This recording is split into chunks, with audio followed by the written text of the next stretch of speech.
শিক্ষিত না, আমি তো একজন গোলাম। আমার নিজস্ব সম্পত্তি, সহায় সম্পত্তি, অ্যাসেট কিছু নাই। আমি দুনিয়ার সব কিছু হারিয়েছি, কিন্তু আমি দুনিয়ার সব কিছু ছেড়ে দিয়ে, সব কিছু পাওয়ার আশা ত্যাগ করে আমি দুনিয়ার সবচেয়ে বড় দুটো নিয়ামত পেয়েছি। একটা দুনিয়ার মালিক, তামাম বিশ্ব জগতের মালিক রব্বুল আলামিনকে আমি পেয়েছি। আর তামাম বিশ্ব জগতের নেতা, তামাম বিশ্ব জগতের নবী, তামাম বিশ্ব জগতের সৃষ্টিকুলের সরদার রাহমাতুল্লিল আলামিনকে পেয়েছি। তামাম বিশ্ব জগতে কুল কায়নাতের মধ্যে আল্লাহ এবং তার রাসূলের যে বড় মূল্যবান আর কিছু নাই। তাই আমি দুনিয়ার সব কিছু ছাড়তে রাজি। আমি তো বেলা সব কিছু ছেড়ে আমি আল্লাহ এবং তার রাসূলকে পেয়েছি। তাই নতুন করে আমি দুনিয়ার আর কিছু পেতে চাই না। আমি আল্লাহর রাসূলকে পেয়ে দুনিয়াও পেয়ে গেছি, ইনশাআল্লাহ আখিরাতও পেয়ে যাব। সবাই মিলে হবে না সুবহানাল্লাহ? একটু জোরে হবে না সুবহানাল্লাহ? কথা বুঝতে পারছেন তো নাকি? সাহাবায়ে কেরামের ঈমানি টেম্পার সব হারাতে রাজি, কিন্তু আল্লাহ এবং তার রাসূলকে ছাড়তে রাজি নয়। তোমরা কত কষ্ট দিবে দাও। এইভাবে যদি আমার জীবন চলে যায়, চলে যাবে। আমি আল্লাহর রাস্তায় রাসূলের জন্য আমি জীবন দিয়ে দেব। আমি তো দুনিয়ার এই কষ্ট থেকে নিষ্কৃতি পেয়েই যাব। বরং যত তাড়াতাড়ি আমি যাব, আমার মাহবুবের সঙ্গে আমার দিদারে ইলাহি হয়ে যাবে। জোরে বলুন সুবহানাল্লাহ। এই ঈমানি টেম্পার আপনার আমার থাকতে হবে। তবে আপনি আমি মুসলমান। আর যদি নামে মুসলমান হন, বছরে দুবার ঈদের নামাজ, কুরবানির নামাজ পড়ি, মাঝে মাঝে ভালো লাগলে জুমার সময় একটু যায়, মাঝে মাঝে যদি আত্মীয় কেউ ইন্তেকাল করে তাহলে তার জানাজায় শরীক হয়। আপনার আমার ছোটবেলায় সুন্নতি খাতনা, মুসলমানই হয়েছে তাই মুসলমান। আপনি আমি গরুর গোশত খাই তাই মুসলমান। আপনার আমার নামটা মুসলমানের মতো রয়েছে বলে মুসলমান। আপনি আমি মুসলমানের ঘরে জন্ম নিয়েছি বলে মুসলমান। এই রেডিমেড মুসলমান যদি হয়ে যায়, রেডিমেড ঈমান যদি হয়ে যায়, তাহলে দুনিয়াতেও লাঞ্ছিত হতে হবে, আখিরাতের ময়দানেও কিন্তু জান্নাত পাওয়াটা সহজ হবে না, কঠিন হয়ে যাবে। আপনার আমার ঈমানটা সাহাবায়ে কেরামদের মতো হতে হবে। আপনার আমার ঈমানটা শহীদান হুজুরদের মতো হতে হবে। বদরের ময়দানে বিশ্ব নবী ডাক দিলেন, ইসলামের ইতিহাসে সর্বপ্রথম যুদ্ধ, বিশ্ব নবীর ইতিহাসে সর্বপ্রথম যুদ্ধ। বদরের ময়দানে বিশ্ব নবী ডাক দিলেন জিহাদের জন্য। তৃষ্ণার্ত পিপাসার্ত রমজান মাসে বদরের যুদ্ধ হলো। আপনি আমি রমজান মাসে কষ্ট হবে বলে রোজাই রাখি না। সাহাবায়ে কেরাম রোজা রেখে জিহাদের ময়দানে নেমে গেলেন। বিশ্ব নবীর ডাকে সাড়া দিয়ে বদরের ময়দানে 313 জন সাহাবী নেমে গেলেন। অপরদিকে কুফারে কুরাইশদের 1000-এর বেশি সৈন্য, সশস্ত্র সৈন্য, তাদের হাতে আধুনিক অস্ত্র শস্ত্র রয়েছে, ঘোড়সওয়ার রয়েছে, তাদের সওয়ারি রয়েছে। বিশ্ব নবীর সঙ্গে ছিলেন 313 জন। অধিকাংশের হাতে সেরকম আধুনিক কোনো অস্ত্র নাই, তৎকালীন সময়ের জন্য আধুনিক সাজসজ্জা নাই। তাদের কাছে ঘোড়া, তাদের কাছে উট সওয়ারিও নাই। বেশিরভাগই পদাতিক সৈন্য পায়ে হেঁটে যুদ্ধ করছে, অস্ত্র শস্ত্র নাই। তবুও তারা নেমে পড়েছিলেন, কারণ আল্লাহর প্রতি ঈমান তাদের মজবুত ছিল, রাসূলের প্রতি ইশক মুহাব্বত অন্তরে পরিপূর্ণ ছিল। আর আমার আল্লাহ পাক বলছেন, মাইয়া তাওয়াক্কাল আলাল্লাহি ফাহুয়া হাসবু।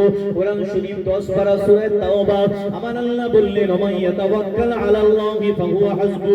যে ব্যক্তি আল্লাহর উপরে মুতাওয়াক্কিল আলাল্লাহ হবে, আল্লাহর উপরে নির্ভরশীল, ডিপেন্ডেবল হবে, আল্লাহর উপরে তাওয়াক্কুল করবে, আল্লাহর প্রতি ঈমান যার মজবুত থাকবে, আল্লাহ পাক রব্বুল আলামিন তার জন্য স্বয়ং জিম্মেদার হয়ে তার জন্য সর্বদিক থেকে যথেষ্ট হয়ে যাবে।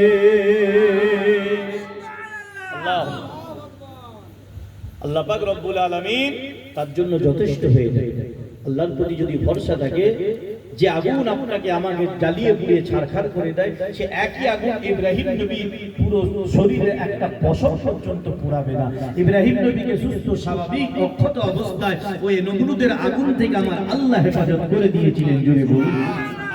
17 পারে আল্লাহ বলেন, قلنا يا نار كوني بردا وسلاما على ইব্রাহিম। যখন নমরুদের আগুনে ইব্রাহিম নবীকে ফেলা হলো, ইব্রাহিম নবী নমরুদকে খোদা বলে মানল না। ইব্রাহিম নবীকে যখন নমরুদের আগুনে অগ্নিকুণ্ডে নিক্ষেপ করা হলো, কেমন আগুন! আপনার আমার বাড়ির চুলোর ওই উনুনের আগুন নয়, এমন আগুন দূর থেকে নমরুদের আগুনে ইব্রাহিম নবীকে দূর থেকে ঠেলে ফেলে দেবে, এই রকম আগুনের উত্তাপ এত বেশি। সেই সুযোগটা, সেই সাহসটাও নমরুদের সঙ্গী সাথী দল বলের মধ্যে কারো ছিল না। এমত অবস্থায় শয়তানি পরামর্শ কয়েকজন দিল যে দূর থেকে চড়কের মতো তৈরি করা হোক, ওটাতে ঘুরিয়ে ঘুরিয়ে ইব্রাহিম নবীকে আগুনের মধ্যে ফেলা হবে।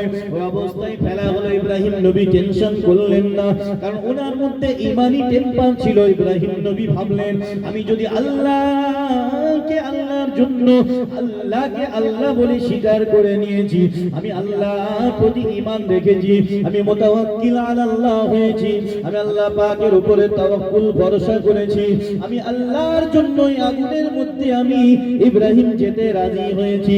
যদি আল্লাহ পাক দুনিয়া জমিনে আমার হায়াত রাখে, যে আল্লাহ আগুনের মালিক, সেই আল্লাহ আমাকে হেফাজত করবে। জোরে বলুন। জান বাঁচানো তো ফরজ, একটু বলেই দেই, অসুবিধা কি আছে? মনে মনে তো আমার থাকবে, মুখে বলে দিই। ইব্রাহিম নবী বলছেন, না, এই নমরুদ, তুমি খোদা হতে পারো না।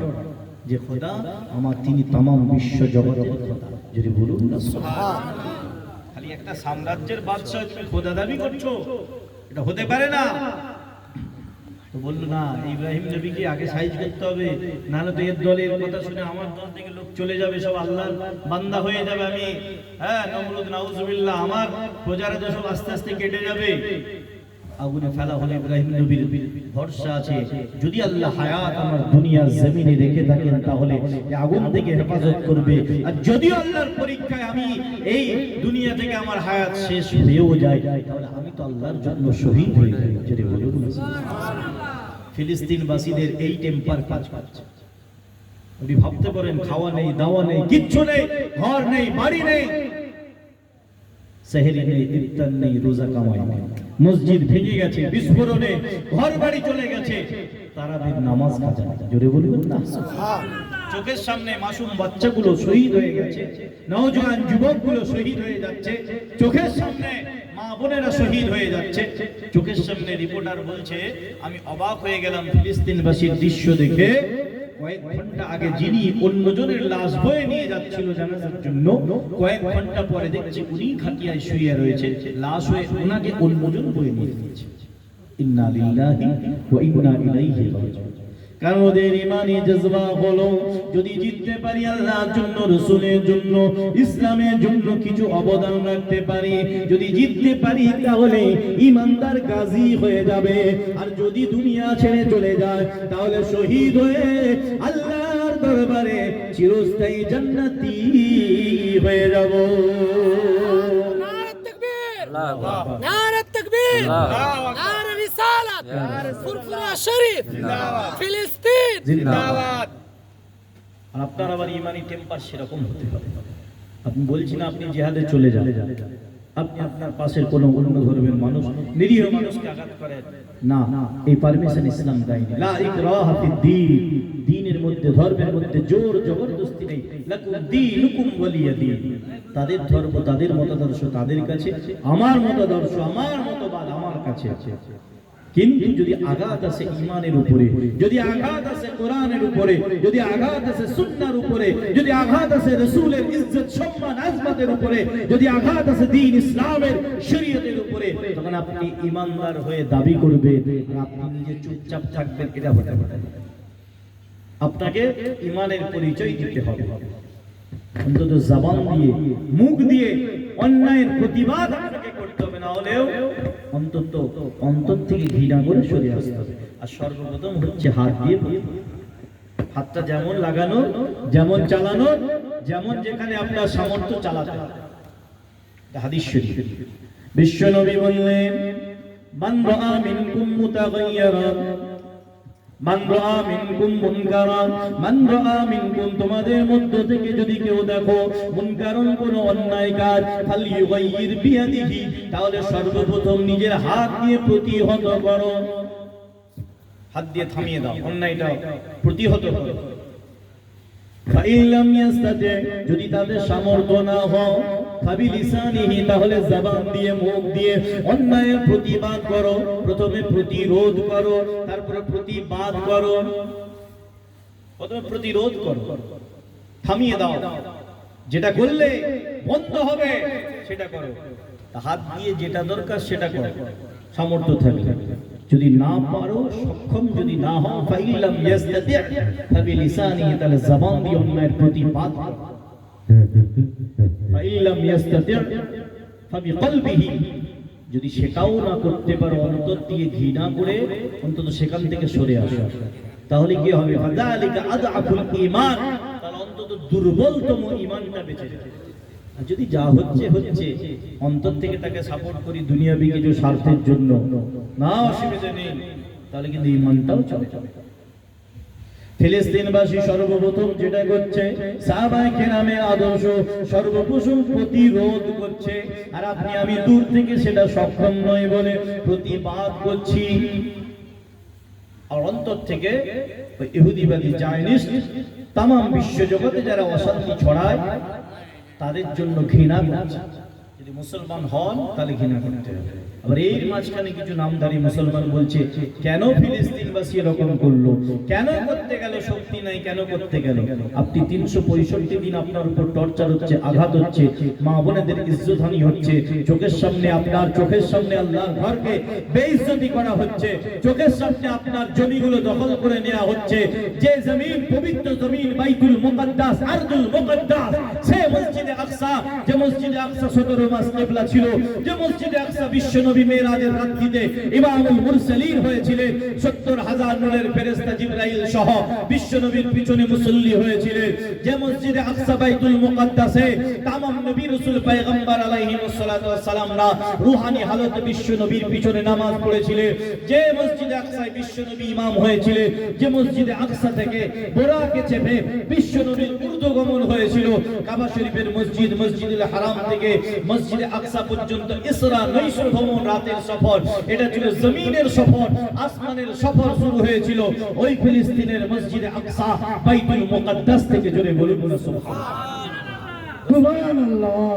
রাসূলের ইজ্জত, সম্মান, আজমত, আল্লাহর ঘর, মুসলমানদের দ্বিতীয় কিবলা, এর সম্মান বজায় রাখার জন্য ফিলিস্তিনবাসী লড়ছে। আপনি আমি এখান থেকে দোয়ার মধ্যে সাপোর্ট করছি, মেন্টাল সাপোর্ট করছি, অনেকে ইসরায়েলি প্রোডাক্ট বর্জন করেও আপনি আমি মুসলমানদেরকে সাপোর্ট করছি। তাদের অন্যায়, ইসরায়েলি ইহুদিদের অন্যায়, যারা তামাম বিশ্বে হিটলার, যখন হিটলারি ক্ষমতা চলছিল, নাৎসিবাদ চলছিল, জার্মানির অ্যাডলফ হিটলার 60 লক্ষ ইহুদিকে মেরেছিল, বলেছিল আমি হিটলার মনে করলে সবাইকে শেষ করতে পারতাম, কিন্তু কিছু সাপের বাচ্চা রেখে দিয়ে যাচ্ছি। দুনিয়ার মানুষ ইতিহাস না হলে বলবে হিটলার এত নৃশংস, তারা দেখবে এই কটা রেখে গেছি, এইগুলো যদি, এই কটাতে যদি এত কিছু হয়, তাহলে 60 লক্ষ যদি থাকতো, তাদের ডালপালা হয়ে গিয়ে তামাম বিশ্বে কত অশান্তি ছড়াতো। আমি হিটলার এই জন্য সবাইকে 60 লক্ষকে শেষ করে গেলাম, কিছু মেরে, কিছু রেখে দিয়ে গেলাম। তখন কেউ জায়গা দেয়নি, না আমেরিকা, না ব্রিটেন, না ফ্রান্স, না রাশিয়া, যারা আজকে দরদ দেখাচ্ছে যে ইসরায়েলিরা তাদের নিজেদের জায়গা, একটা দরকার, দেশ দরকার, কেউ জায়গা দেয়নি। তখন মুসলমানরা দয়া করে দিয়েছিল, এই জায়গায় থাকো, এই জায়গায় থাকো, দয়া করে দিল রিফিউজি উদ্বাস্তুরা, তারা দয়ার দাক্ষিণ্য, তারা উদ্বাস্তুগুলো এলো, মুসলমানরা দয়া করে দিল। এখন দেখবেন একটা ছবি খুব পুরনো, ব্ল্যাক এন্ড হোয়াইট, সাদা কালো ছবি ভাইরাল হচ্ছে, জামা কাপড় ছেঁড়া, হাঁটু পর্যন্ত কাপড়, নিচে পোশাক নেই, একদম জিরজিরে, একদম খরা দুর্ভিক্ষ হলে যেমন হয় সেই চেহারাগুলো তারা এসে হাজির হয়েছে। ওই অবস্থায় তাদেরকে থাকতে দিয়েছিল দয়া করে। আজকে আপনি একজনকে আশ্রয় দিলেন, আপনাকে ঘর ছাড়া করে তারা ঘরটা দখল করে নিল, তাদের নামে ডকুমেন্টস হয়ে গেল, আর আপনি উদ্বাস্তু হয়ে গেলেন। সহ্য করবেন? আপনার জায়গাটা যদি ছাড়িয়ে নেয়, আপনাকে আমাকে তো সেই পরিস্থিতি পড়তে হয় না। কিন্তু ইহুদিরা মনে করছে দাজ্জাল আসবে, তারা তৈরি হচ্ছে দাজ্জাল এসে তাম বিশ্ব জগতে আমাদেরকে, তাম বিশ্ব জগতে ইহুদিদের প্রাধান্য হবে, ইহুদিরা তাম বিশ্বে সেরা হবে। কিন্তু আমার আল্লাহ বলছে না, বিশ্ব নবীকে দিয়ে হাদিস শরীফের মধ্যে অনেক আলামত বলা হয়েছে ঈসা রূহুল্লাহ আসবে, তার আগে ইমাম মাহদী আলাইহিস সালাতু ওয়াস সালাম আসবে, উনি এসে তাম দুনিয়া ইসলামের বিজয়ের সূচনা করবে, পুনর্বিজয়ের সূচনা। ইসলাম তো চিরকাল জয়ী আছে, থাকবে, কিয়ামত পর্যন্ত থাকবে, কিয়ামতের পরেও থাকবে, তামাম দুনিয়া আখিরাতে সব জায়গায় বিজয় ইসলাম থাকবে। কারণ আল্লাহ পাকের মনোনীত পছন্দনীয় এক এবং একমাত্র ওয়ান এন্ড অনলি ধর্ম হলো ইসলাম। ইন্নাদ দীনা ইনদাল্লাহিল ইসলাম। আল্লাহ পাক ইমাম মাহদী আলাইহিস সালামকে পাঠাবেন, সময়টা খুব বেশি বাকি নাই। আল্লাহ পাঠিয়ে ইসলামের আবার পুনর্বিজয়ের সূচনা করবেন ইমাম মাহদী আলাইহিস সালাম। তারপরে 7 বছর মতান্তরে 9 বছর পরে ঈসা রূহুল্লাহকে পাঠাবে। যখন দাজ্জালের ফিতনা বড় আকার ধারণ করবে, এই ইসরায়েল আমেরিকা এই রকম যে সাম্রাজ্যবাদী শক্তি, ইসলামের দুশমনগুলো, এরা হলো ছোট দাজ্জাল। বড় দাজ্জাল যখন আসবে, একটা চোখ কানা আর একটা চোখ একটু ডিস্টার্ব, তার ওই সময় আসার পরে তামাম দুনিয়ায় ফিতনা ছড়াবে। তখন ঈসা রূহুল্লাহকে পাঠিয়ে দাজ্জালকে নিকেশ করে দেওয়া হবে। নিকেশ করে দেওয়ার পরে তামাম বিশ্বে ন্যায় ইনসাফ দিয়ে ইসলামের সাম্রাজ্য শুরু হবে, ইসলামের শাসন তামাম বিশ্বে কায়েম হয়ে যাবে। তামাম বিশ্বে ইসরায়েল ইহুদি খ্রিস্টান মনে করছে আমরা দাদা হব, কিন্তু না, ইসলাম ওরা অন্যায় দিয়ে, জুলুম দিয়ে, ওরা জবরদখল করে দাদা হতে যায়। কিন্তু আমার আল্লাহ ইসলামের ন্যায় ইনসাফ, ন্যায় বিচার দিয়ে, ইসলামের আদর্শ দিয়ে, বিশ্ব নবীর আদর্শ দিয়ে, ইমাম মাহদী আলাইহিস সালামকে দিয়ে শুরু করবে, ঈসা রূহুল্লাহকে দিয়ে তামাম বিশ্বে মুসলমানদের পুনর্বিজয়ের আল্লাহ পাক পুরো সাম্রাজ্য করে দেবে। নারে তাকবীর, ফুরফুরা সারে, নারে তাকবীর। আপনি আমি যদি মুসলমান হয়, তাহলে হাদিসের প্রতি বিশ্বাস থাকবে, আল্লাহর প্রতি বিশ্বাস থাকবে, আপনার আবার টেনশনটা কম হবে। খালি তৈরি থাকবে কিভাবে আমরা সেখানে একটু সাপোর্ট করবো। কিছু মুসলমান ভেঙে পড়ছে, তাই তো এনআরসির নাম আমাদেরকে তাড়িয়ে না। কিছু মুসলমান ভয় করছে, তাই তো সিএএ এর নামে আমাদেরকে ঘর ছাড়ানো করে দেয়। কিছু মুসলমান দুর্বল, যাদের ঈমান ভয় করছে, তাই তো এই তো ওয়াকফ সম্পত্তি নিয়ে নেবে, তাহলে আমাদের কি হবে? আমরা কি ওয়াকফ সম্পত্তি খাই না? মাথায় খাই আমরা? আমাদের সংসার চলে? ওয়াকফ সম্পত্তি তবে আমাদেরকে হেফাজত করতে হবে, কারণ ওয়াকফ সম্পত্তি হলো আল্লাহর সম্পত্তি। জোরে বলুন। ওয়াকফ মানে দান করে দেওয়া, সেই দানটা আল্লাহর জন্য করা, মুসলমানদের ভবিষ্যতে কিছু উন্নয়নের জন্য, তার উপকারটা কাজে লাগে। এককালীন দান করলে কাউকে মালিক বানিয়ে দেওয়া হয়, সে যা খুশি করতে পারে। কিন্তু ওয়াকফ হলো আল্লাহর জন্য, মসজিদ, মাদ্রাসা, ঈদগাহ, খানকা, গোরস্থান, কোন সম্পত্তিকে আপনার আমার পূর্বপুরুষ তারা দান করে গেছে, তাদের বংশধররা কিছু সম্পত্তির মতওয়াল্লি, তত্ত্বাবধান করে, কিছু সম্পত্তির দেখভালের লোক নেই, সেটা তার পরবর্তীতে একটা বোর্ড গঠন করা হলো সবগুলো কন্ট্রোল করার জন্য, দেখভাল করার জন্য। বোর্ডে বসানো হলো মুসলমানদের, প্রথম আল্লাহওয়ালা ইমানদার মুসলমান, তারপরে নামধারী তসলিমা নাসরিন মার্কা মুসলমান। ক্ষতিটা তো আমরাই বেশি করেছি। কত রকম নয়ছয় হয়েছে, কত রকম আত্মসাৎ হয়েছে। মনে রাখতে হবে সম্পত্তিটা আল্লাহ। যখন ওয়াকফ করে দেয়া হচ্ছে, ওয়াকফ লিল্লাহ, ওয়াকফ আলাল আওলাদ যদি হয়, সেটা আওলাদরা রক্ষণাবেক্ষণ করবে, দেখভাল করবে, কিন্তু দানটা হবে লিল্লাহি।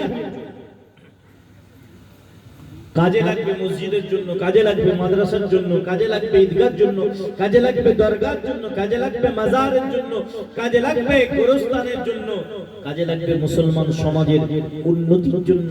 যে সংখ্যালঘু দপ্তর থেকে আপনি আমি স্কলারশিপ পাই, ওটা ওয়াকফ সম্পত্তি থেকে।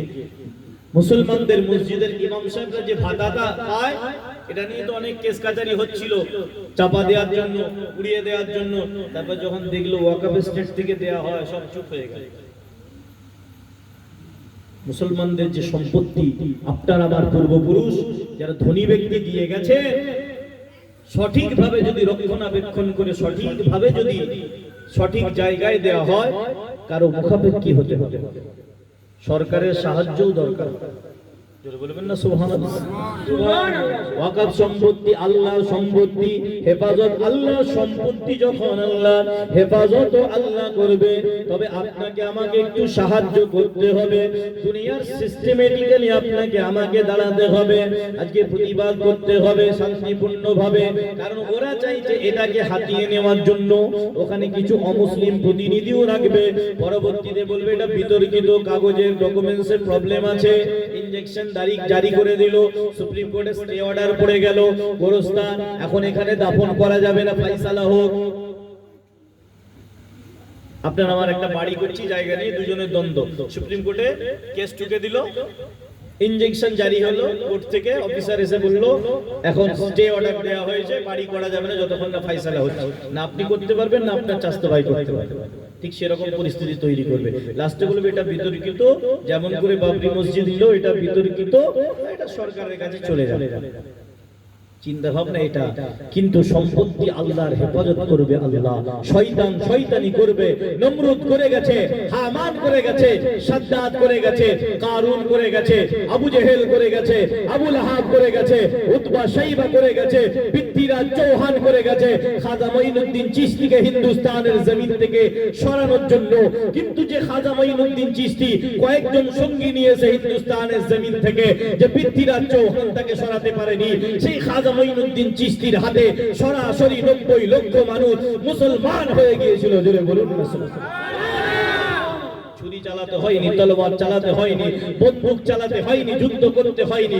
আদর্শ দিয়ে, রাসূলের বাণী দিয়ে, কোরআনের বাণী দিয়ে, ইসলামের আদর্শ দিয়ে প্রচার করলে 90 লক্ষ সঙ্গী হয়ে গেল।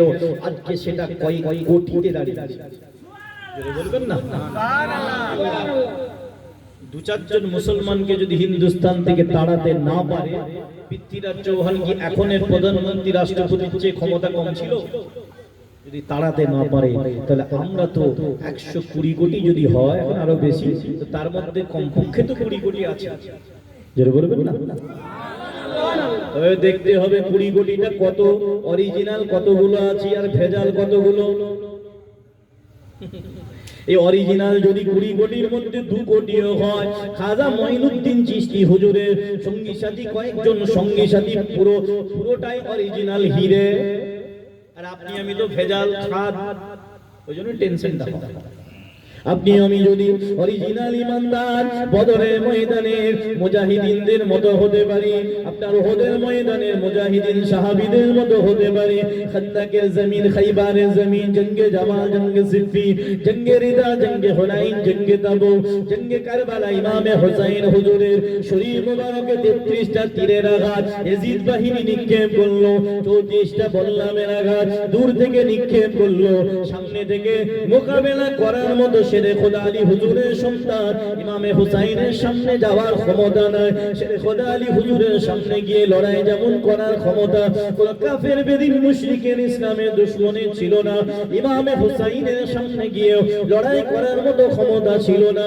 কারবালার ময়দানের ইতিহাস বলছে, ইমামে হুসাইন যখন নিজের শের মোবারকের মধ্যে বিশ্ব নবীর পাগড়ি মোবারক আমামা শরীফ যখন বেঁধেছে, হাতে শেরে খোদা আলী হুজুরের তলোয়ার জুলফিকার নিয়ে যখন ওই কারবালার জমিনে জিহাদে লড়ছে, তখন দূর থেকে মনে হচ্ছে এটা ইমামে হুসাইন নয়, এটা ইমামে হাসানও নয়, বরং এটা যেন স্বয়ং শেরে খোদা আলী হুজুর জিহাদ করছে।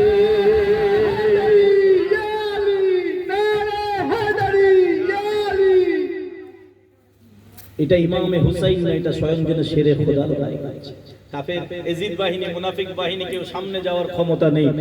33টা তীর দূর থেকে নিক্ষেপ করলো, আস্তে আস্তে শরীর থেকে রক্ত মোবারক, খুন মোবারক নির্গত হচ্ছে, নিস্তেজ হচ্ছে। বল্লম ছোড়া হলো 34টা, মোট 67টা আঘাত। তারপরে তলোয়ারের আঘাত, দূর থেকে তলোয়ার ছোট ছোট ছোরাগুলো নিক্ষেপ করা হচ্ছে।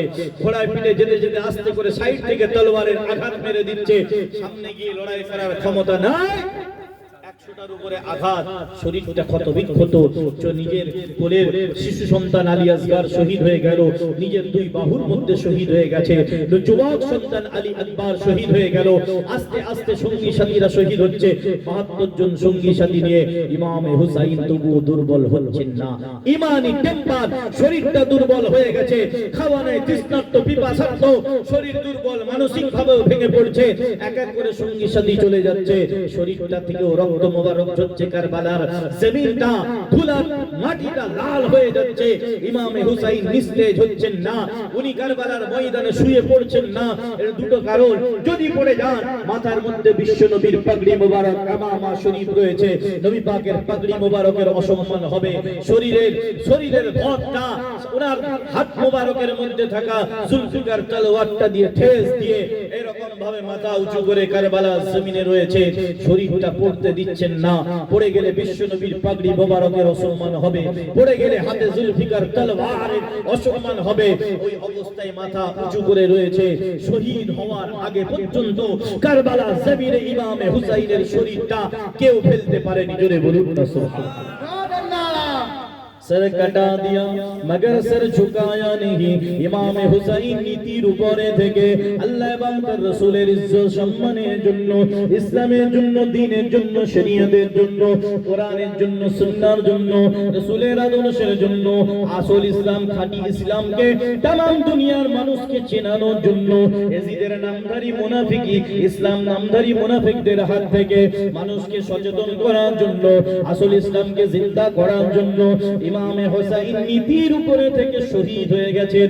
নীতি বিসর্জন দিয়ে মাথা উঁচু করে শহীদ হয়েছেন। নীতি বিসর্জন দিয়ে মাথা নত করে ইমামে হুসাইন ইয়াজিদের খেলাফত, অন্যায় অত্যাচার জুলুম নির্যাতন করে অযোগ্য ইয়াজিদের খেলাফতকে মেনে নেয়নি। ইমামে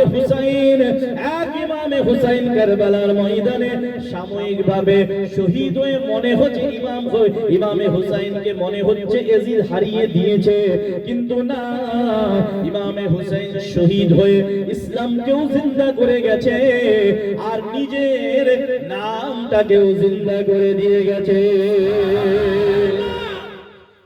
ইমামে হুসাইনকে শহীদ করে দিয়ে ইয়াজিদ বাহিনী ভেবেছিল পথের কাঁটা সরিয়ে দিয়েছি, পথের কাঁটা সরিয়ে আমরা চিরস্থায়ী হয়ে গেছি, কিন্তু আজও মুসলমানদের ঘরে ঘরে ঘরে ঘরে ইমামে হাসান আর ইমামে হুসাইনের নামকে আমার আল্লাহ কোটি কোটি হাসান আর হুসাইনকে জিন্দা রেখেছে।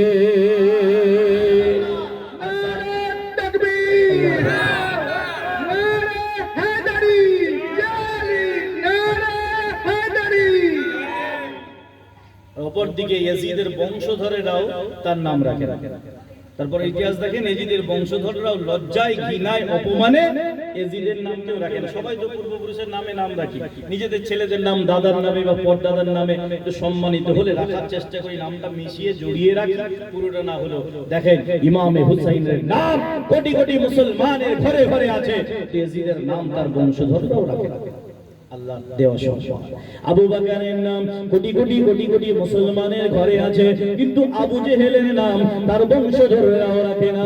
বরং আবু জেহেলের জন্মের ভিটেটায় तमाम বিশ্বের মানুষ হাজী সাহেবরা হজ করতে যায়। আবু জেহেলের ভিটেটাকে আল্লাহ এমন লাঞ্ছিত, ঘৃণিত, অপমানিত, অপদস্থ করেছে। আবু জেহেলের ভিটেটায় ল্যাট্রিন, টয়লেট বানানো রয়েছে। तमाम বিশ্বের মুসলমান হাজী সাহেবরা ফরজ হজে গিয়ে, উমরা হজে গিয়ে পায়খানা করে। জোরে বলবেন না? আবু জেহেলের ভিটে, কারণ ইসলামের দুশমনি করেছে, রাসূলের দুশমনি করেছে। আর আল্লাহ পাকের তো ওয়াদা রয়েছে, যারা ইসলামের ক্ষতি করবে, রাসূলের ক্ষতি করবে, দুনিয়াতেও তাদের লাঞ্ছিত হতে হবে, আখিরাতের ময়দানেও লাঞ্ছিত হতে হবে। কিন্তু যারা ইসলামের জন্য কাজ করবে, আল্লাহর জন্য, রাসূলের জন্য কাজ করবে, ইসলামের খিদমত করবে, আল্লাহ পাক দুনিয়াতেও তাদের সম্মান দেবে, আখিরাতের ময়দানেও সম্মান দেবে। বিসমিল্লাহির রহমানির রহিম। আলা ইন্না আউলিয়া আল্লাহি লা খাউফুন আলাইহিম ওয়া ওয়ালা হুম ইয়াহজানুন। কোরআন শরীফ 11 পারা সূরা ইউনূস আয়াত নাম্বার 62 আল্লাহ পাক রব্বুল আলামিন বলছেন, নিশ্চয়ই তোমরা শুনে রেখো, ইন্না নিশ্চয়ই আউলিয়া আল্লাহ, ওলি মানে আল্লাহর বন্ধু, আউলিয়া বহুবচন প্লুরাল নাম্বার জামাত সিগা, সব ওলিদেরকে আউলিয়া বলা হয়। আল্লাহ পাক রব্বুল আলামিনের ওলি আউলিয়া মাহবুব বান্দাদের সম্পর্কে আল্লাহ বললেন, লা খাউফুন আলাইহিম, দুনিয়া জমিনে তারা আল্লাহ ছাড়া অন্য কাউকে ভয় করে না, ওয়ালা হুম ইয়াহজানুন, আল্লাহ পাক রব্বুল আলামিন আখিরাতের সমস্ত জায়গায়, কবরে, হাসরে, মিজানে, পুলসিরাতে কোন জায়গাতেই তাদের কোনো চিন্তা আল্লাহ রাখেন না। সুবহানাল্লাহ। আল্লাহর মাহবুব, আল্লাহর ঈমানদার যদি হতে পারি, আপনি আমি ইমামে আজম হুজুর হতে পারবো না, ইমামে শাফি হুজুর হতে পারবো না, আপনি আমি বড় পীর গৌসুল আজম হতে পারবো না, আপনি আমি খাজা গরিবে নওয়াজ মঈনুদ্দিন চিশতি হতে পারবো না, মুজাদ্দিদ আলফে সানি হুজুর হতে পারবো না, মুজাদ্দিদ জামান আবু বকর সিদ্দিকী হুজুর হতে পারবো না। কিন্তু আপনি আমি ওলি না হতে পারলেও আল্লাহ ওয়ালা তো হতে পারবো। আল্লাহর ওলিদের সঙ্গে তাদের দেখানো পথ মেনে যদি চলতে পারি, আপনি আমি আল্লাহর ওলি না হতে পারি, আল্লাহ ওয়ালা তো হতে পারবো।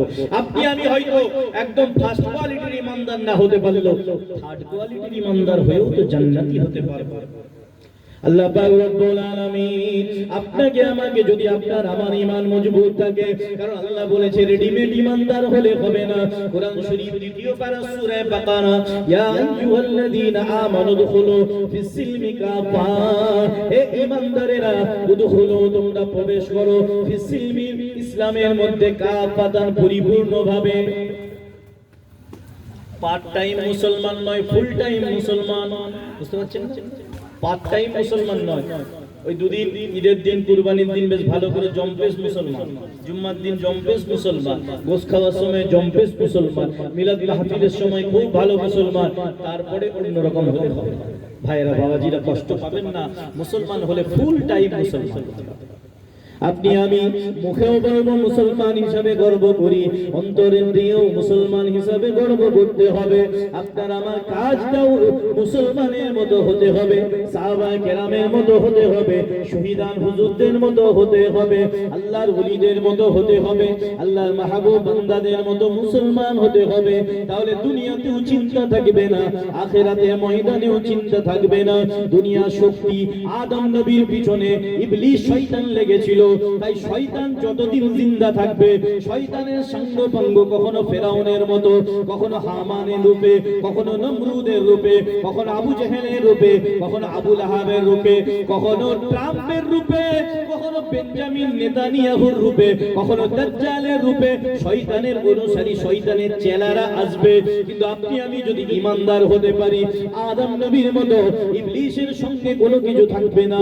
আপনি আমি যদি অরিজিনাল ঈমানদার হতে পারি, ইব্রাহিম নবী যেমন নমরুদের আগুনকে ভয় করে না, নমরুদের আগুনটা ইব্রাহিম নবীর জন্য, কুলনা ইয়া নারু কুনি বারদাও ওয়া সালামান আলা ইব্রাহিম, ইব্রাহিম নবী যখন আল্লাহর নাম নিয়ে নমরুদের আগুনে পড়ে গেলেন, তখন আল্লাহর তরফ থেকে আগুনকে বলা হলো, ইয়া নারু কুনি, হে আগুন হয়ে যাও বারদান, বরফের মতো ঠান্ডা হয়ে যাও, ওয়া সালামান, নরম আরামদায়ক মখমলের বিছানার মতো আরামদায়ক হয়ে যাও, আলা ইব্রাহিম, তুমি দুনিয়ার সবাইকে পুড়িয়ে দাও। কিন্তু আমি আল্লাহর অর্ডার হলো আমার জন্য ইব্রাহিম নবী নিজের লাইফ রিস্ক নিয়ে, জীবনের ঝুঁকি নিয়ে আমাকে আল্লাহ বলে অন্তর দিয়েও, মানে দুনিয়ার সবার সামনেও প্রকাশ করে, জালেমের সামনেও ভয়ে মাথা নত করে না, আমার জন্য আগুনে নেমেছে। আগুন আমি আল্লাহ ওয়াদা করেছি, যে ব্যক্তি আমার হয়ে যায়, মান কানা লিল্লাহি কানা আল্লাহু লাহু, যে ব্যক্তি আল্লাহর হয়ে যায়, স্বয়ং আল্লাহ তার হয়ে যায়। আল মাল্লাহুল মাওলা ফালাহুল কুল, আল্লাহ পাক রব্বুল আলামিন যার জন্য জমিনদার হয়ে যায়, तमाम মাখলুকাতকে দিয়ে আল্লাহ পাক তাকে সাহায্য করেন। জোরে বলুন সুবহানাল্লাহ। হয়ে যাও আমার নবী ইব্রাহিমের জন্য বরফের মতো ঠান্ডা হয়ে যাও, ও সালামান, সুন্দর নরম আরামদায়ক বিছানা হয়ে যায়। এমত অবস্থায় যখন দেখা গেল নমরুদের ওই অগ্নিকুণ্ড পুড়ে ছাই হয়ে গেল, সবাই ভেবেছে ইব্রাহিম নবী পুড়ে ছারখার হয়ে গেছে। কিন্তু ছাইটা যখন শেষ হয়ে গেল, আগুনের জ্বলাটা যখন শেষ হয়ে গেল, আগুনের ছায়ের ভিতর থেকে ইব্রাহিম নবী আলহামদুলিল্লাহ আল্লাহু আকবার বলে সম্পূর্ণ সুস্থ স্বাভাবিক নিরাপদ অক্ষত অবস্থায় উঠে আসলেন। নবীর পশমের ক্ষতি করলো না, যে আল্লাহ পাক রব্বুল আলামিনের উপরে যদি ভরসা রাখা যায়, যে নদীর পানি, যে সমুদ্রের পানি মানুষকে ডুবিয়ে দেয়, ওই সমুদ্রের পানি, নীল নদের পানি আল্লাহর হুকুমে জালেম ফেরাউনের হাত থেকে বাঁচানোর জন্য মুসা নবী আলাইহিস সালাতু ওয়াস সালাম এবং ওনার ঈমানদার উম্মতদেরকে আমার আল্লাহ নীল নদের পানির মাঝখান থেকে রাস্তা তৈরি করে মুসা নবী এবং ওনার ঈমানদার উম্মতদেরকে আমার আল্লাহ হেফাজত করে দিয়েছিলেন। এবং ওই একই পানিতে ফেরাউন মনে করলো তাহলে নীল নদের উপরে মনে হয় ব্রিজ রয়েছে। ফেরাউন এবং তার দলবল বেরোতে শুরু করলো মুসা নবীর পদাঙ্ক অনুসরণ করে, ওই নদীতে ডুবে মরল। আজও মিশরের মিউজিয়ামে ফেরাউনের লাশটা রাখা রয়েছে। আল্লাহ পাক দৃষ্টান্ত হিসাবে রেখে দিয়েছে, দেখো ফেরাউনের লম্বা লম্বা হাত রয়েছে, পুরো বডির কাঠামোটা এত চওড়া রয়েছে, কিন্তু এত অত্যাচারী জালেম ফেরাউন, তার কার্য ক্ষমতা নাই। আল্লাহ পাক ভেতর থেকে রূহটা নিয়ে নিয়েছে, যে রূহটা ভিতরে ছিল বলে ফেরাউনের এত দাপট। আল্লাহর হুকুমে ইয়াসআলুনাকা আনির রূহ কুলির রূহু মিন আমরি রাব্বি, বিশ্ব নবীকে ইহুদিরা প্রশ্ন করে, নবী মুহাম্মদ রূহটা কি বলুন, আপনি যদি বলতে পারেন রূহটা কি তাহলে আমরা মেনে নেব আপনি নবী। বিশ্ব নবী কয়েকদিন অপেক্ষা করছে। আল্লাহ পাকের তরফ থেকে ওহী নাযিল হওয়ার সঙ্গে সঙ্গে কোরআন শরীফ 15 পারা সূরা বনী ইসরাঈলের আয়াত আল্লাহ দিয়ে দিলেন। বিশ্ব নবীকে আল্লাহ বললেন, হে আমার হাবিব, আপনাকে ইহুদিরা সমস্যায় ষড়যন্ত্র ফেলার জন্য, প্যাচে ফেলার জন্য, আপনাকে অসম্মান করার জন্য উদ্ভট কোশ্চেন করে। আপনি বলে দেন এই রূহটা দেখা যায় না, ছোঁয়া যায় না, টাচ করা যায় না, এটা কোন রকম ভাবে ট্রান্সপ্লান্ট করা যায় না। আজকে কিডনি চেঞ্জ করা যাচ্ছে, রক্তের সমস্যা হলে ডায়ালিসিস করে চেঞ্জ হচ্ছে। আমার ডাক্তার ভাই আছে, ভালো জানবেন। শরীরে কোনো পার্টস এর অপারেশন করে চেঞ্জ হচ্ছে, প্রত্যেকটা পার্টস এর কম বেশি সেনসিটিভ পার্টস গুলো অপারেশন করে তার শরীরের কোনো প্রবলেম হলে সেটা সলভ করা যাচ্ছে। কিন্তু আজও পর্যন্ত মেডিকেল সায়েন্স যত উন্নত হোক, মানুষের শরীরের রূহটা কোথায় আছে কোন ইসিজি, ইইজি, কোন আল্ট্রাসোনোগ্রাফি, এমআরআই, কোন রকম স্ক্যান করে, এক্সরে করে জানাও যায়নি। কিয়ামত হয়ে যাবে, জানা যাবে না মানুষের রূহটা কোথায় রয়েছে, রূহটার আয়ু কতক্ষণ, রূহটা দুর্বল আছে না সবল আছে, রূহটা কিভাবে চলছে। আর মানুষের হার্টবিটটা জানা যাচ্ছে, কিন্তু রূহটা জানা যায় না, মানুষের জানটা জানা যায় না। কারণ আমার আল্লাহ পাক বলেছেন, কুলির রূহু মিন আমরি রাব্বি, রূহটা কেবলমাত্র আল্লাহর হুকুম। আল্লাহর হুকুমে 120 দিন অর্থাৎ 4 মাস পরে মায়ের গর্ভে শরীরের গঠনটা যখন একটা মানব শিশুর তৈরি হয়, একটা জমাট বাঁধা নুতফা, নাপাক তরল পদার্থ থেকে আলাকা, একটা জমাট বাঁধা রক্তপিণ্ড, তারপরে মধুগা মাংসপিণ্ড, তারপরে তার ভিতরে হাড়ের কাঠামোটা দিয়ে স্ট্রাকচার দিয়ে পুরো পূর্ণাঙ্গ মানব শিশু 40 দিন করে এই সিস্টেমে যখন তৈরি হয়, তখন 120 দিন পরে তখন ওই শরীরটা, ওই মাসুম সন্তান মানব শিশুর শরীরের ভিতরে আল্লাহর হুকুমে একজন ফেরেশতা এসে রূহ ফুঁকে দেয়, জিন্দা হয়। কখন ওই শরীরটা, মানব শিশুটা দুনিয়ার জমিনে জিন্দা ভূমিষ্ঠ হয়, কখনো মুর্দা আসে, কয়েক ঘন্টা কয়েক সেকেন্ড পরে কেউ বাঁচে না, চলে যায়, কেউ শিশু বেলায়, কেউ কিশোর বেলায়, কেউ যুবক বেলায়, কেউ মধ্যবয়স্ক, কেউ বৃদ্ধ অবস্থায় দুনিয়া ছেড়ে চলে যায়। যতদিন রূহ থাকে ততদিন হাত পা নড়াচড়া করে, ততদিন শরীরের অঙ্গ প্রত্যঙ্গ গুলো কাজ করে। রূহটা আল্লাহর হুকুমে, রূহটাকে জিন্দা আল্লাহর হুকুমে ফেরেশতা গেলে জিন্দা হয়, আবার আল্লাহর হুকুমে ফেরেশতা জিবরাইল এসে রূহটা কবজ করে ছিনিয়ে নিলে মরে যায়। আল্লাহর হুকুমে রূহটা আপনার আমার শরীরে থাকলে জিন্দা, রূহটা বের হয়ে গেলে মুর্দা। সব লাট সাহেবের লাট সাহেবই ওখানেই শেষ, কারিগরি সব শেষ। আল্লাহ বলে, দেখো ফেরাউন পড়ে রয়েছে, হাজার হাজার বছর আগের ইতিহাস, তার শরীরটা পড়ে রয়েছে, বডিটা কিন্তু দেখো তার কাজ করা, জুলুম করা, নির্যাতন করা কোনো ক্ষমতা নেই। আমি আল্লাহ তাকে হায়াত দিয়েছিলাম, তার রূহ দিয়েছিলাম, কিন্তু সে তাকে আমি সুবুদ্ধি সব মানুষের জন্য ইখতিয়ার দিই। কেউ খারাপ কাজ করে, কেউ ভালো কাজ করে, আমি ভালো মন্দ বিচার করার ক্ষমতা, স্বাধীনতা মানুষকে দিয়েছি। সেটা কেউ কাজে লাগায়, কেউ খারাপ কাজে, কেউ ভালো কাজে। এবার আপনি বলবেন আল্লাহ যদি সব দিয়েছেন ক্ষমতা, তাহলে গোনাটা তো আমরা নিজের ইচ্ছাই করছি না, নাউজুবিল্লাহ। আল্লাহ বলেছেন তোমাকে ইখতিয়ার, স্বাধীনতা দিয়েছি, ভালো মন্দ চেনার ক্ষমতা দিয়েছি, আকলে সেলিম দিয়েছি, আশরাফুল মাখলুকাত করেছি, সবচেয়ে বেশি বুদ্ধি দিয়েছি। ফেরাউন জানতো না আমি অরিজিনাল খোদা নই, নমরুদ জানতো না আমি অরিজিনাল খোদা নই, সেও তো জানে, সব জানে। ধান্দাবাজি বজায় রাখার জন্য আবু জেহেল জানতো না নবীজি সত্যিই নবী। আবু জেহেলকে তো সবচেয়ে বেশি মুজিজা বিশ্ব নবী দেখিয়েছে, কিন্তু এই ধান্দা বন্ধ হয়ে যায়। নেতানিয়াহু, ইহুদি, খ্রিস্টান এরাও জানে শেষ নবী মুহাম্মদই সত্যি নবী, ইসলামী সর্বশ্রেষ্ঠ ধর্ম, সবাই জানে। শেষ মুহূর্ত পর্যন্ত, কিয়ামতের আগে পর্যন্ত ইসলামের ক্ষতি কেউ করতে পারবে না। তবু একটু খোলা পানিতে মাছ ধরার চেষ্টা করছে, সবাই চেষ্টা করে, কিন্তু না, আপনি আমি যদি অরিজিনাল ইমানদার হয়ে যাই, আল্লাহ পাক রব্বুল আলামিন আপনাকে আমাকে সর্বদিক থেকে হেফাজত করবে। কিন্তু আপনার আমার সেই কোয়ালিটির ইমানদার, ফার্স্ট কোয়ালিটির ইমানদার যদি হতে নাও পারি, সেকেন্ড কোয়ালিটি, থার্ড কোয়ালিটির ইমানদার হলেও আপনি আমি দুনিয়াতেও নাজাত পেয়ে যাব, আখিরাতেও পেয়ে যাব। আপনার আমার মধ্যে সেই চিন্তা চেতনা থাকতে হবে, আল্লাহর উপরে ঈমান পরিপূর্ণ নিট এন্ড ক্লিন রাখতে হবে। আল্লাহ ছাড়া কোনো মাবুদ নাই। লা ইলাহা ইল্লাল্লাহ যখন পড়ব অন্তর দিয়ে, যখন আপনি আমি পড়ব তাসদীক বিল জিনান বা তাসদীক বিল কলব, অন্তর থেকে লা ইলাহা ইল্লাল্লাহ আল্লাহ ছাড়া কোনো মাবুদ নাই, অন্তর থেকে এটা পরিপূর্ণভাবে মানব। ইকরার বিল লিসান, জবান দিয়ে বলবো, যে কোনো পরিস্থিতিতে আল্লাহ ছাড়া কোনো মাবুদ নাই এটা বলবো। নিজের কাজের মধ্যেও বাস্তবায়িত করব, আল্লাহ ছাড়া আমার কোনো মাবুদ নাই, আল্লাহ ছাড়া কোনো মাবুদ, কোনো রব থাকতে পারে না। লা ইলাহা ইল্লাল্লাহ এই পরিপূর্ণ ব্যাখ্যা অন্তরে, মুখে, জবানে, কাজে পরিপূর্ণভাবে থাকবে। মুহাম্মাদুর রাসূলুল্লাহ সাল্লাল্লাহু আলাইহি ওয়াসাল্লাম অন্তর দিয়ে মানব, বিশ্ব নবী আমার নবী, আমার জবান দিয়ে গর্ব করে বলবো আমি নবী পাকের উম্মত হিসাবে আমি গর্ব, আমার গর্ব, আমি গৌরবান্বিত, আমি গর্ব করি, আমি গর্ব করে বুক উঁচু করে মুখ ফুলিয়ে বলি আমি নবী পাকের উম্মত। কারণ বিশ্ব নবী হলেন তামাম বিশ্ব জগতের সর্বশ্রেষ্ঠ নবী। জোরে বলুন সুবহানাল্লাহ, গর্ব করে বলবো।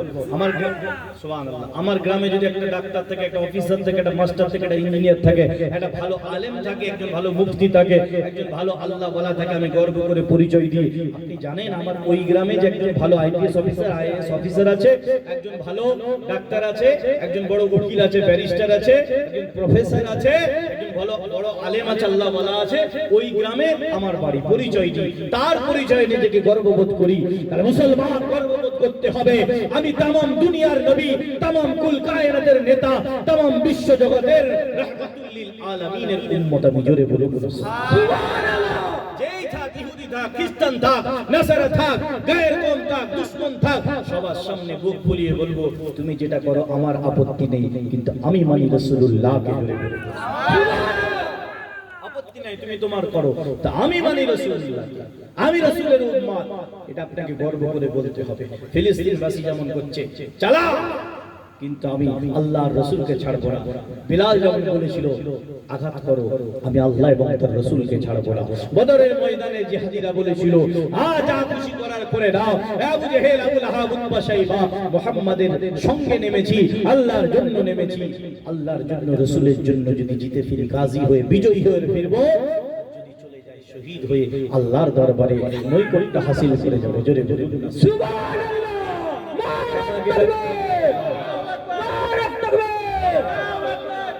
ঈমান রাখতে হবে, ঈমানে আমলে রাখতে হবে, রাসূলকে নিজের জীবনের চেয়ে বেশি ভালোবাসতে হবে। কারণ বিশ্ব নবী হলেন সর্বশ্রেষ্ঠ নেতা, সর্বশ্রেষ্ঠ মানুষ, সর্বশ্রেষ্ঠ শিক্ষক, সর্বশ্রেষ্ঠ ধর্মগুরু, পিতা হিসাবে সর্বশ্রেষ্ঠ, আপনার বন্ধু হিসাবে সর্বশ্রেষ্ঠ, আপনার জগৎগুরু হিসাবে সর্বশ্রেষ্ঠ, প্রতিবেশী হিসাবে সর্বশ্রেষ্ঠ, একজন স্বামী হিসাবে আদর্শবান সর্বশ্রেষ্ঠ, মানুষ হিসাবে সর্বশ্রেষ্ঠ। কারণ বিশ্ব নবী নবীর জীবনটা পুরোপুরি একদম আদর্শ জীবন। আল্লাহ পাক বলছেন কোরআন শরীফ 21 পারা সূরা আহজাব 21 নম্বর আয়াত, বিসমিল্লাহির রহমানির রহিম, লাকাদ কানা লাকুম ফি রাসূলিল্লাহি উসওয়াতুন হাসানা। আল্লাহ বলছেন দুনিয়ায় যত মহামানব মহামনীষী আছে যে সবাইকে সম্মান দেন, মানুন। স্বামীজি, নেতাজি, গুরুজি সবাইকে মানুন, মানতে হবে, সম্মান দিতে হবে, অসুবিধা নেই। কিন্তু আল্লাহ পাক বললেন সবার মধ্যে নেগেটিভ পজিটিভ ভালো মন্দ দুটোই আছে, কিন্তু এক এবং একমাত্র একজনকে আল্লাহ বানিয়েছে যার নেগেটিভ নাই, সবগুলোই পজিটিভ, যার কোনো মন্দ দিক নেই, সবই ভালো দিক। জোরে বলুন উসওয়াতুন হাসানা, সর্বোৎকৃষ্ট আদর্শ, সবচেয়ে উত্তম আদর্শ দিয়ে পাঠানো হয়েছে। কোরআন শরীফ 29 পারা সূরা কালাম 4 নম্বর আয়াত, ওয়া ইন্নাকা লাআলা খুলুকিন আযীম। বিশ্ব নবীকে 21 পারা সূরা আহজাবের 21 নম্বর আয়াতে আল্লাহ বললেন সবচেয়ে উত্তম আদর্শ দেওয়া হয়েছে।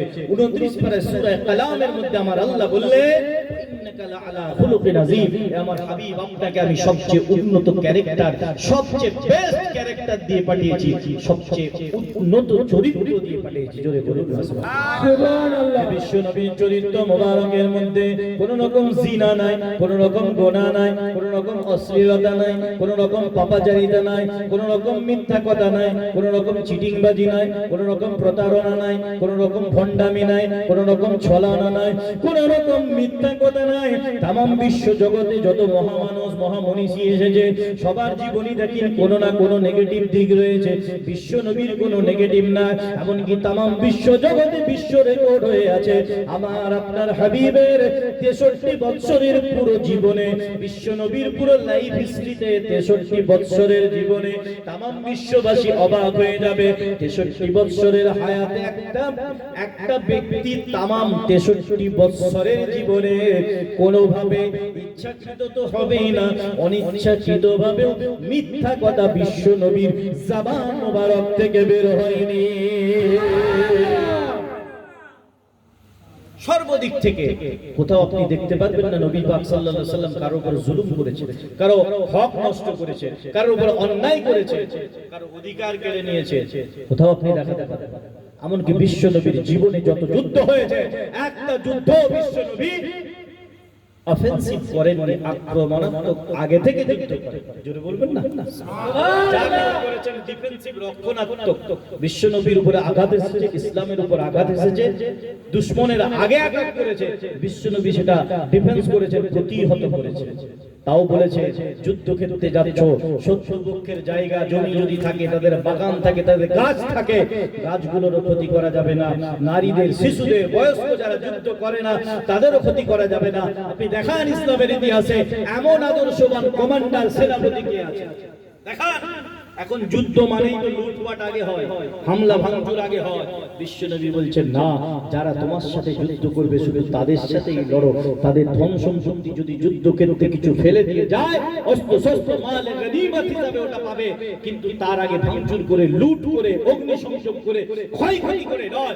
দেখান কোন সেনাপতি, কোন কমান্ডার, কোন জেনারেল দেখান আমার নবী পাকের মতো এরকম আদর্শের যুদ্ধ করেছেন। জোরে বলে বলে সুবহানাল্লাহ সুবহানাল্লাহ। মুসলমানদের উপরে আঘাত তোলার আগে ইতিহাসটা একবার দেখে। বিশ্বনবী আদর্শ দিয়ে তামাম বিশ্ব জগতে রাহমাতুল লিল আলামিন, বিশ্বনবী রাহমাতুল লিল আলামিন নবী আমার, তাকে অফার দেওয়া হয়েছিল, এ মুহাম্মদ বলো বলো তুমি কি ধন সম্পত্তি চাও, তাহলে আমাদের এই পূর্বপুরুষের ধর্মের বিরোধিতা করা ছেড়ে দেবে। বিশ্বনবী বলেছিলেন তোমরা কত ধন সম্পত্তি দেবে? আল্লাহ পাকের হুকুমে আমি যদি আমার শাহাদাত আঙুলটা ইশারা করি, আল্লাহর হুকুমে উহুদ পাহাড়টা আল্লাহ সোনা বানিয়ে দেবে, আমার ধন সম্পদের দরকার নাই। বলেছিল তুমি কি নেতা হতে চাও, তোমাকে আরবের নেতা বানিয়ে দেব। বিশ্ব নবী বলেছিলেন হ্যাঁ, আরবের নেতৃত্ব স্থানীয়রা, নেতারা, কুরাইশ সরদারেরা, তোমরা আমাকে আরবের নেতা বানাবে। আমার আল্লাহ আমাকে তামাম বিশ্ব জাহানের নেতা বানিয়ে দিয়েছে।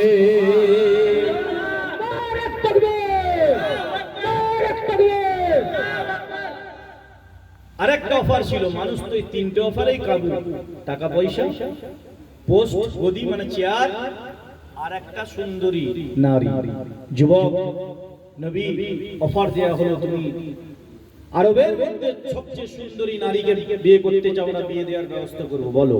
তো বিশ্বনবী বলেছিলেন সৌন্দর্যের লোভ আমাকে দেখিও না, আমার একটা উম্মত নিম্ন পর্যায়ের জান্নাতি, জান্নাতে 70টা করে হুর পাবে, সে একটা হুরের কোড়ে আঙুলের এই ডোকাটা যদি দুনিয়ার অন্ধকার কোনো জায়গায় দেয়া হয়, তাদের সৌন্দর্য আল্লাহ এত দান করবে, ওই অন্ধকারটা আলোয় আলোকিত হয়ে যাবে। জোরে বলুন সুবহানাল্লাহ।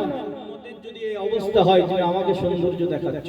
বিশ্ব নবী বলেছিলেন ওয়াল্লাহি লাউ আদাউ শামসা ফি ইয়ামিনি ওয়াল কমারা ফি শিমালি, তোমরা যদি আমার এক হাতে চাঁদ এনে দাও আর এক হাতে সূর্য এনে দাও, যদি এটা সম্ভব নয়, বিশ্ব নবী উপমা দিয়ে এক্সাম্পল দিয়ে বললেন তোমরা যদি ধন দৌলত নারী সৌন্দর্য প্রভাব প্রতিপত্তি ক্ষমতা এটা তো অনেক ছোট পর্যায়ে নিম্ন পর্যায়ে, যদি তোমরা আমার এক হাতে সূর্য এনে দাও আর এক হাতে চাঁদ এনে দাও, তবু আমি মুহাম্মদ সাল্লাল্লাহু আলাইহি ওয়াসাল্লাম আল্লাহর কালেমা লা ইলাহা ইল্লাল্লাহু মুহাম্মাদুর রাসূলুল্লাহ সাল্লাল্লাহু আলাইহি ওয়াসাল্লাম এই ইসলামের বাণী প্রচার করা থেকে আমি নবী আমাকে দূরে সরাতে পারবে না। জোরে বলুন সুবহানাল্লাহ। রাতের অন্ধকারে নিজের জন্মভূমি মক্কা শরীফ ছেড়ে নিজের জন্মভূমির মায়া ত্যাগ করে হিজরত করে মদিনা শরীফে চলে যেতে হয়েছে। প্রকাশ্যে প্রথম জীবনে নামাজ পড়তে পারেন না, নামাজ পড়েছে পিঠের উপরে উটের নাড়ি ভুড়ি, ছাগলের নাড়ি ভুড়ি চাপানো হয়েছে, নামাজ পড়ছেন সামনে দিয়ে উট ছাগল দুম্বা টেনে নিয়ে যাওয়া হয়েছে, কনসেন্ট্রেশন ব্রেক করার জন্য, মনোসংযোগের আঘাত ব্যাঘাত ঘটানোর জন্য বিশ্ব নবীকে টলানো যায় না। 13 বছর মক্কা শরীফে দিনের দাওয়াত দিয়েছেন, নবুয়তি এলানে নবুয়তের পরে কিন্তু বেশি মানুষ মুসলমান হয় না। আল্লাহর হুকুমে নিজের জীবনে ঝুঁকি নিয়ে আবু বকর সিদ্দিক হুজুরকে নিয়ে হিজরত করেছে মদিনা শরীফে গিয়ে, সেখানে রাজকীয় বেশে ইসলামের টার্নিং পয়েন্ট, দিন ইসলামের প্রচার প্রসার করেছে। তায়েফবাসীরা রক্ত ঝরিয়েছে, কুফাবাসীরা কষ্ট দিয়েছে, কখনো পাগল অপবাদ দেওয়া হয়েছে, কখনো জাদুকর অপবাদ দেওয়া হয়েছে, ওদের ময়দানে দান মোবারক দাঁত মোবারক শহীদ করে দেওয়া হয়েছে। ওই নবুয়তি নূরের জিসম মোবারক থেকে রক্ত ঝরিয়ে দেওয়া হয়েছে। জিবরাইল ফেরেশতা এসে বলেছে আসসালাতু ওয়াসসালামু আলাইকা ইয়া রাসূলুল্লাহ, আসসালাতু ওয়াসসালামু আলাইকা ইয়া হাবিবাল্লাহ। আপনি বলুন একবার দুটো হাত তুলে বদদুয়া করে দেন, এদেরকে ধ্বংস করে দিই। বিশ্ব নবী বলেছিলেন আল কোরআন শরীফ 17 পারা সূরা আম্বিয়া 104 নম্বর 107 নম্বর আয়াত আল্লাহ পাক রব্বুল আলামিন বলছেন বিসমিল্লাহির রহমানির রহিম ওয়া মা আরসালনাকা ইল্লা রাহমাতাল লিল আলামিন। এ আখি জিবরাইল, হে ভাই জিবরাইল, আমার কষ্ট আমার আল্লাহ সহ্য করতে পারেন না, ফেরেশতা তোমরাও সহ্য করতে পারো না বলে বলছো। ওরা জানে না আমি রাসূল যে তাদের জন্য নবী, ওরা জানে না আমাকে চেনে না বলে কষ্ট দিচ্ছে, কিন্তু আমি তো চিনি ওরা আমার উম্মত। জোরে বলুন সুবহানাল্লাহ। আমার হাতটা যখন উঠবে আমি রহমতের নবী গজবের নবী নয়, আমার হাতটা যখন উঠবে বদদুয়ার জন্য নয়, আমার হাতটা যখন উঠবে এদের জন্য রব্বুল আলামিনের কাছে হেদায়েতের দোয়ার জন্য উঠবে। এরকম নবী কোথায় পাবেন? ফাতে মক্কা হয়ে গেল, মক্কা বিজয়, যে মক্কা শরীফ থেকে রাতের অন্ধকারে নিজের লাইফ রিস্ক নিয়ে জন্মভূমির মায়া ত্যাগ করে চলে যেতে হয়েছিল। আজকে সে মক্কা শরীফ থেকে মদিনা শরীফে গিয়েছে, মক্কা বিজয় হয়ে গেল, আবার বিশ্বনবী বিজয়ীর বেশে ফিরছে। কুরাইশ সর্দাররা মাথা নিচু করে দাঁড়িয়ে রয়েছে, তাই তো মুহাম্মদ এসেছে, এবারে মনে হয় আমাদের কল্লাগুলো উড়িয়ে দেবে, প্রতিশোধ। তখন তো চলছিল খুন কা বদলা খুন, তখন তো এই রাজত্বই চলতো। বিশ্বনবী খালি মুচকি হেসে তাবাসসুম, বিশ্বনবী ঠট মোবারকের লাব মোবারকের ফাঁক দিয়ে একদম মুক্তোর দানার মতো সাদা দাঁত মোবারকের মুচকি হাসি বেরোতো, অট্ট হাসি নয়, ওটার নাম ছিল তাবাসসুম। বিশ্বনবী মুচকি হাসি দিয়ে বললেন, এই আমার কুরাইশ সর্দারেরা, কুরাইশ ভাইয়েরা, বলো আমি মুহাম্মদকে তোমরা এরকম করে কষ্ট দিয়েছিলে, এরকম করে রাতে অন্ধকারে জন্মভূমি ছেড়ে বাধ্য হতে হয়েছিল হিজরত করতে, আমাকে তোমরা আমার পুরো আবু তালেব চাচা সহ আমাদেরকে একটা উপত্যকা শিয়াবে আবু তালেবে বয়কট করে বন্দী করেছিলে, খেতে দিচ্ছিলে না, বাজার করতে দিচ্ছিলে না, বলো আজকে আমাকে কষ্ট দিয়েছিলে, প্রকাশ্যে নামাজ পড়তে দাওনি, লা ইলাহা ইল্লাল্লাহ মুহাম্মাদুর রাসূলুল্লাহ সাল্লাল্লাহু আলাইহি সাল্লামের বাণী প্রচার করতে দাওনি, বলো আমার সঙ্গী সাথী সাহাবীদের উপরে অত্যাচার করেছিলে, আজকে আজকে আমি মোহাম্মদ বিজয়ীর বেশে সেই মদিনা শরীফ থেকে মক্কা শরীফ বিজয় করে ফিরছি। বলো আজকে আমি যদি মনে করি তাহলে তোমাদের গর্দানগুলো এক মুহূর্তে আমার সঙ্গীরা উড়িয়ে দেবে। আর আমি বর্তমান প্রচলিত নিয়ম অনুযায়ী আমি কিসাস হিসাবে আমি তার হকদার। বলো তোমরা আমার কাছ থেকে কি আশা? কোরআন সরদাররা খুব ধুমধুমা চালাচ্ছিল, তারা জানে মুহাম্মদ সাল্লাল্লাহু আলাইহি সাল্লাম প্রতিশোধ নেওয়ার জন্য আসেননি। উনি তো প্রতিশোধ নেওয়ার জন্য নয়, উনি তো দয়ার নবী, মায়ার নবী। ওরাও জানতো মুহাম্মদ সাল্লাল্লাহু আলাইহি সাল্লাম আল্লাহ সত্যই নবী, উনি তো আলামিন নবী। উনি তো ভালো ব্যবহার করেন, কারোর উপরে জুলুম নির্যাতন করেন না, সব সময় ন্যায় ইনসাফ করেন। ওনারা বলেছিল আমরা আপনাকে চিনি, ছোট থেকেই জানি, আপনার সাথে খারাপ ব্যবহার করেছি কিন্তু আপনার কাছ থেকে খারাপ ব্যবহার পাইনি। আজকে এই অবস্থাতেও আপনার কাছ থেকে আমরা ভালো ব্যবহারের আশা রাখি।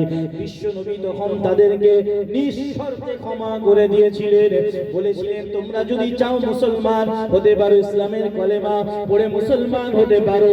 আর তোমরা মনে করলে আমার সঙ্গী সাথীদের মধ্য থেকে যারা একটু অশিক্ষিত রয়েছে, অল্প শিক্ষিত রয়েছে, তাদেরকে তোমরা শিক্ষা প্রদান করে এটাই তোমাদের বিনিময় হয়ে যাবে, এটাই তোমাদের মুক্তিপণ হয়ে যাবে। ধরে বলেন সুবহানাল্লাহ।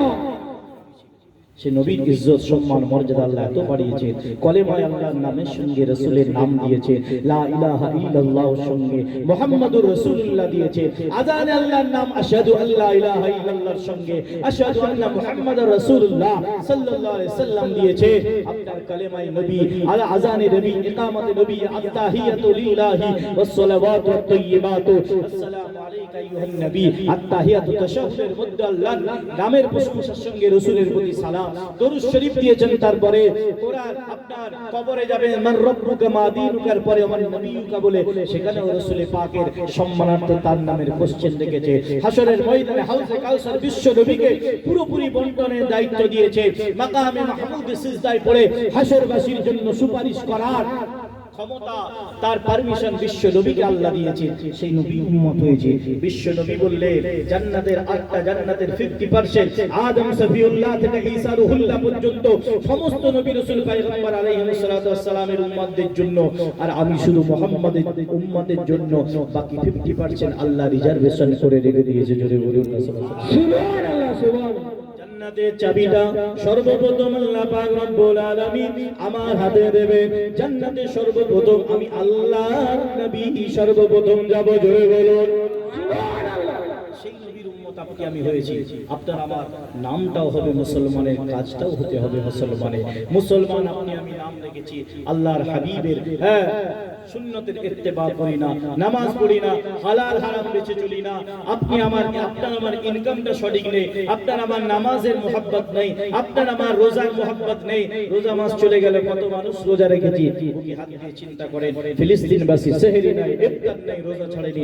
আপনি আমি চিন্তা করি বুকে হাত দিয়ে গ্রামের মসজিদে, মহল্লার মসজিদে কতজন আপনি আমি না আপনি আমি তারাবির নামাজ পড়েছি। আপনি আমি চিন্তা করি কতজন আপনি আমি হালাল ইনকামের চেষ্টা করি। আপনি আমি চিন্তা করি কতজন নেশা পানি হারাম অন্যায় কাজগুলো কতজন ছেড়েছি।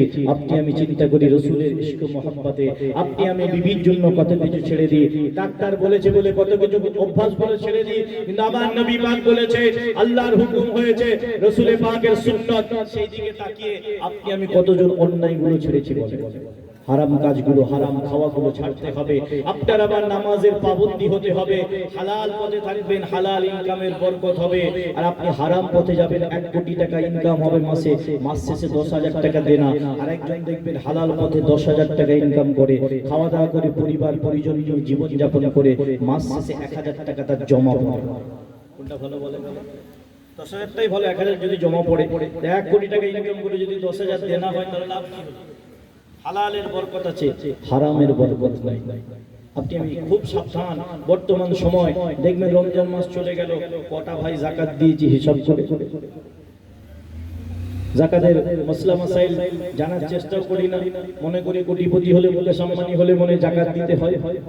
কিন্তু না সাহেবের নিসাব যদি হয়, খরচ খরচা বাদে বড় নিসাব হলো 7.5 ভরি ধার দেনা, খরচ খরচা বাদে বৎসরান্তে 7.5 ভরি সোনা কিংবা তার সমপরিমাণ অর্থ যদি আপনার থাকে, কিংবা ছোট নিসাব যেটা 52.5 ভরি রূপো, তো বর্তমানে সোনার রূপোর দামের অনেক ডিফারেন্স।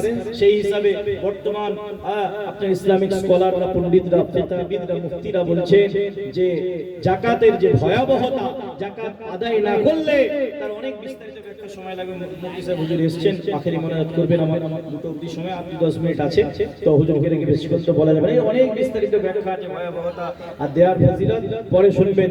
যদি জানতো তাহলে ওটা থেকে বেঁচে থাকার জন্য ছোট নিসাব 52.5 ভরি রূপো, এখন খুব বেশি দাম নয়, আপনার বৎসরান্তে ধার দেনা সবকিছু বাদে যদি ওই ছোট নিসাব পরিমাণ অর্থ থাকে, কিংবা কিছু সোনা, কিছু রূপো, কিছু টাকা মিলে আছে, দুটো নিসাবের যে কোনো একটা যদি মিলে যায়, বড় নিসাব 7.5 ভরি সোনা, এটা তো অনেক ব্যাপার, সেটাতে গেলে তো আপনাকে দিতেই হচ্ছে।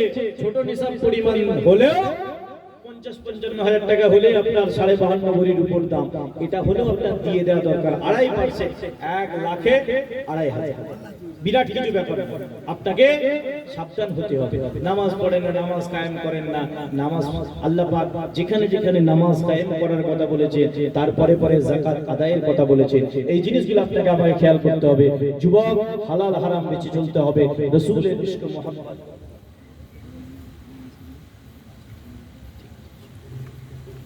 আপনাকে আমাকে এগুলো মেনে চলতে হবে। রাসূলের উম্মত হয়েছি, ফিলিস্তিনবাসীদেরকে দেখে শিক্ষা নেন। আজকে আপনার আবার হিন্দুস্তানের মুসলমানদের উপর যে এক একটা করে আঘাত আসছে, এটা আপনি আমি অরিজিনাল মুসলমান হতে হবে। ঈমান আমল নিজেদের সংশোধন করতে হবে। Aadhaar card, voter card, PAN card সংশোধন করছি, না হলে বাবা এনআরসি হবে, সিএএ হবে, ধরা খেয়ে যাব, ডিটেনশন ক্যাম্পে যেতে হবে। আর নিজের ঈমান আমল সংশোধন যদি না করি, তাহলে আল্লাহর ডিটেনশন ক্যাম্প জাহান্নাম তো আছে, সেখানে ধরা খেতে হবে। দুনিয়ার জীবন তো কয়েক বছরে শেষ হয়ে যাবে, ডিটেনশন ক্যাম্প, সেখান থেকে বেরোনোর সুযোগ পাবে, যদি নাও সুযোগ পান কষ্ট সাময়িক হবে, কিন্তু আল্লাহর ডিটেনশন ক্যাম্প বড় কঠিন, জাহান্নাম। সেটা কি হবে? সেখান থেকে বাঁচতে গেলে Aadhaar card, voter card, ration card, PAN card সংশোধন করছেন দুনিয়ার ঝামেলা থেকে বাঁচার জন্য, আর আল্লাহর ডিটেনশন ক্যাম্প জাহান্নামের আযাব থেকে বাঁচার জন্য, হাসরের ময়দানে নাজাতের জন্য, কবরে হাসরে মিজানে পুলসিরাতে ওখান থেকে নাজাতের জন্য আপনাকে আমাকে ঈমান, আমল, ইখলাস, আপনার আমার আখলাক, চরিত্র এসবগুলো ঠিক করতে হবে। আপনার আমার হালাল হারাম, জায়েজ নাজায়েজ মেনে চলতে হবে, পাক না পাক মেনে চলতে হবে। মুসলমান আপনাকে দেখে যেন মনে হয় মুসলমান। যেমন রাস্তাঘাটে যাবেন, কিছু মানুষকে দেখে মনে হয় না যে কে সালাম দেব কি দেব। বিশ্বনবী বলছে তাকরাউস সালাম আলা মান আরাফতা মান লাম তারিফ, তুমি যদি তাকে চেনো আর না চেনো, পরিচিত হোক অপরিচিত হোক, দেখতে পেলে যদি মুসলমান মনে হয় সালাম দেবে। এর বলেন রাস্তাঘাটে কটাকে দেখে মনে হয় মুসলমান? কষ্ট পাচ্ছেন, কথাটা কড়া কথা হয়ে গেল। নবী পাকের হাদিস বলছে যদি বুঝতে পারো এটা মুসলমান, তোমার পরিচিত হোক অপরিচিত হোক সালাম দাও। কিন্তু আপনি রাস্তাঘাটে দেখে চিনতে পারবেন তো? নবীজি যে হাদিসটা পালন করতে পারবেন তো? আল্লাহ পাক আমাদেরকে হেদায়েত দেন, মনে কষ্ট দেবেন না। আপনি যে ফিল্ডে থাকেন, যে কাজ করেন, চাষবাস করেন, ব্যবসা বাণিজ্য করেন, doctor, engineer, barrister, professor, officer, যা খুশি হন, আলেম যদি নাও হন, আপনি আলেম সবাই না হতে পারলেও মুসলমান ইমানদার তো সবাই। আপনার মধ্যে সেই ছাপটা থাকবে, আপনার আখলাক বলবে, আপনার ব্যবহার বলবে, আপনার কথা বলবে, আপনার আদর্শ বলবে। আপনি আদর্শবান, নবীর আদর্শবান উম্মত, নবী আদর্শবান, ইসলাম আদর্শবান, আপনি আমি কেন আদর্শবান হব? আল্লাহ পাক কবুল করেন, বলুন আল্লাহুম্মা আমিন। দুরূদ শরীফ, আল্লাহুম্মা